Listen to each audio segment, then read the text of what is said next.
রাদিয়াল্লাহু যিনি জান্নাতের সার্টিফিকেট প্রাপ্ত, তিনি এরকম কান্না করতে করতে তার চোখে নিচে এরকম দাগ পড়ে গেছে।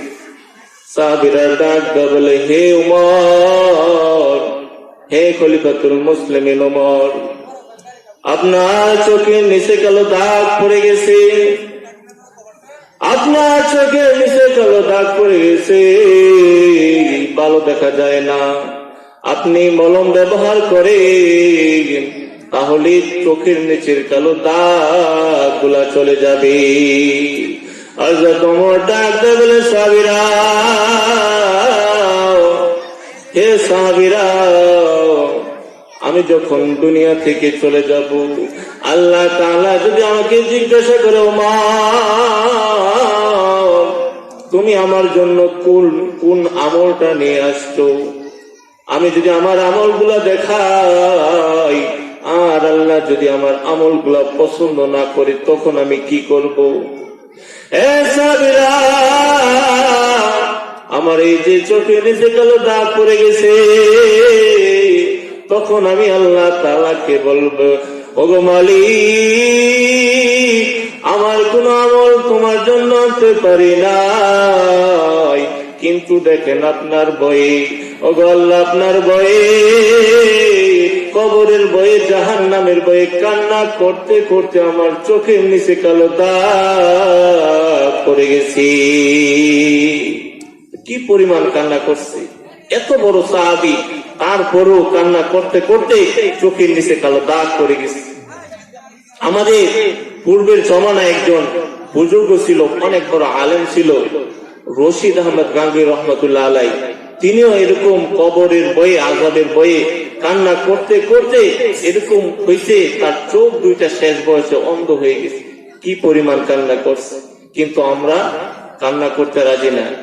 আল্লাহ নবী বলেন, যদি জাহান্নামের ভয়ে, আযাবের ভয়ে, পুলসিরাতের ভয়ে, আল্লাহর ভয়ে যদি কোনো ব্যক্তি কান্নাকাটি করে, তাহলে তার জন্য জাহান্নামের আগুন হারাম হয়ে যাবে। এক ফোঁটা মাসি পরিমাণ, এক ফোঁটা চোখের পানি যদি পালাইতে পারি, তাহলে কি তার জন্য জাহান্নামের আগুন হারাম হয়ে যাবে। তো যেই কথাটা বলতেছিলাম, আমাদের ভিতরে কি ভয় সৃষ্টি করতে হবে, ভয় আনতে হবে, আল্লাহর ভয়, কবরের ভয়, যে কবরে গেলে কি হবে। কবর তো অন্ধকার, কবর, কবর আমাদেরকে ডাকে, হে মানব,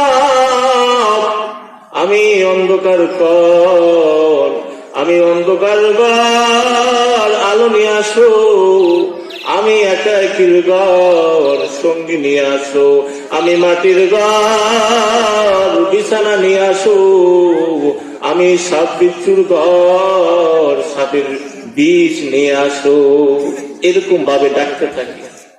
কিন্তু আমরা বুঝিও না, জানিও না, আমরা কবরকে ভয় করি না। এই যে কবরের মধ্যে মানুষ রেখে আসি, কিন্তু আমরা কবরে যাই, কিন্তু আমাদের ভিতরে ওই ভয়টাই সৃষ্টি হয় না। হযরত ওসমান রাদিয়াল্লাহু আনহু যখন কবর দেখতেন, এরকম ভাবে কান্নাকাটি করতেন, কান্না করতে করতে দাঁড়ানো থেকে ঠাস করিয়া বসিয়া যাইতেন। সাহাবীরা ডাক দিয়ে বলে, হে ওসমান, আপনি কেন কবর দেখলে এত বেশি পরিমাণ কান্না করেন? অন্য কোন জায়গায় তো আপনাকে এত কান্না করতে দেখা যায় না। হযরত ওসমান ডাক দিয়ে বলে, সাহাবীরা, কবর হইল মানুষের মৃত্যুর পরে প্রথম ঘাঁটি। কবরে যদি কোনো মানুষ ধরা পড়ে যায়, তাহলে তার পরের প্রত্যেকটা ধাপ তার জন্য কঠিন হয়ে যাবে। কবরে যদি ধরা খেয়ে যায়, তাহলে তার পরে হাসর, মিজান, পুলসিরাত প্রত্যেকটা ধাপই সে ধরা খেয়ে যাবে। ওসমান ডাক দিয়ে বলে, সাহাবীরা, আমি তো জানি না ওসমান কবরে আমার সাথে কিরকম আচরণ করে। আমি কি কবরে যাওয়ার পরে আমার সাথে ভালো ব্যবহার করে না খারাপ ব্যবহার করে? আমার কবরের প্রথম যাত্রাটা কেমন হয় আমি তো ওসমান জানি না। এর জন্য আমি কবর দেখলে এত কান্নাকাটি করি।